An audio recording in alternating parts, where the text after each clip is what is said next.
রাজধানীতে হানি ট্র্যাপের মাধ্যমে ব্ল্যাকমেইল করে অর্থ আদায়ের অভিযোগে সংঘবদ্ধ একটি চক্রের ৫ সদস্যকে গ্রেফতার করেছে ডিএমপির DB cyber and special crime দক্ষিণ বিভাগ। মোহাম্মদ শাহজালাল ভূঁইয়া উজ্জ্বলের তথ্যচিত্রে বিস্তারিত।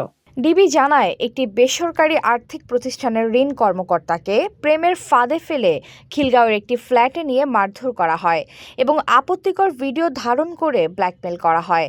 পরে তার কাছ থেকে বিকাশ ও উপায়ের মাধ্যমে ১,১০,০০০ টাকা আদায় সহ আরও ৩ লাখ টাকা চাঁদা দাবি করা হয়।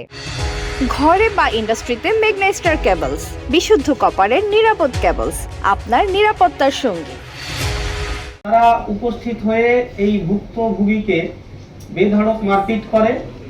তার মোবাইল ফোন, মানি ব্যাগ, নগদ অর্থ, ব্যাংকের এটিএম কার্ড, জাতীয় পরিচয়পত্র, ড্রাইভিং লাইসেন্স, মোটরসাইকেলের রেজিস্ট্রেশন সহ গুরুত্বপূর্ণ কাগজপত্র জোরপূর্বক ছিনাই নেয়। এরপরে আসামিরা ভুক্তভোগীর কাছে ৩ লাখ টাকা চাঁদা দাবি করে এবং তার ব্যাংক হিসাব থেকে বিকাশ এবং উপায় অ্যাপ্লিকেশনের মাধ্যমে মোট ১,১০,০০০ টাকা আত্মসাৎ করে। একই সাথে আপত্তিকর ভিডিও সামাজিক যোগাযোগ মাধ্যমে ছড়িয়ে দেওয়া, হুমকি দিয়ে বিভিন্ন সময়ে তাকে ব্ল্যাকমেইল করতে থাকে।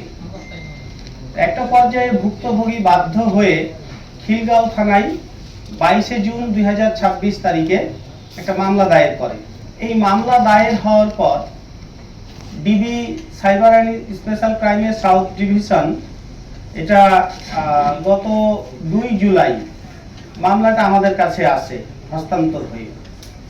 হস্তান্তর হয়ে আসার পরে আমরা প্রাথমিক তদন্ত শেষ করে ৩ জুলাই দিবাগত রাতে সারা রাত ধরে আমরা রাজধানীর সবুজবাগ, বাড্ডা এবং খিলগাঁও এলাকায় সমন্বিত অভিযান পরিচালনা করি। এই সমন্বিত অভিযান পরিচালনা করে এই হানি ট্র্যাপ চক্রের মোট ৫ জন সদস্যকে গ্রেফতার করি। HPL uPVC pipe and fittings, শক্ত, মজবুত ও দীর্ঘস্থায়ী, এক পাইপে জীবন পার। ভুক্তভোগীদের মামলার ভিত্তিতে গত ৩-৪ জুলাই সবুজবাগ, বাড্ডা ও খিলগাঁও এলাকায় অভিযান চালিয়ে চক্রের ৫ সদস্যকে গ্রেফতার করা হয়। তাদের কাছ থেকে ৯টি মোবাইল ফোন, একটি ওয়াকিটকি ও ৪,০০০ টাকা উদ্ধার করা হয়েছে।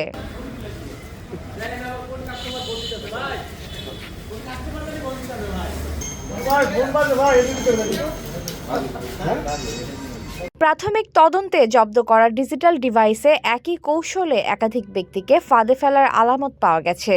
গ্রেফতারকৃতরা রিমান্ডে রয়েছে এবং চক্রের অন্যান্য সদস্য ও সম্ভাব্য ভুক্তভোগীদের শনাক্তের তদন্ত চলছে। এতক্ষণ আপনাদের সাথে ছিলাম তামান্না ইসলাম তন্নি। প্রতিদিনের নিউজ আপডেট পেতে আমাদের সাথেই থাকুন।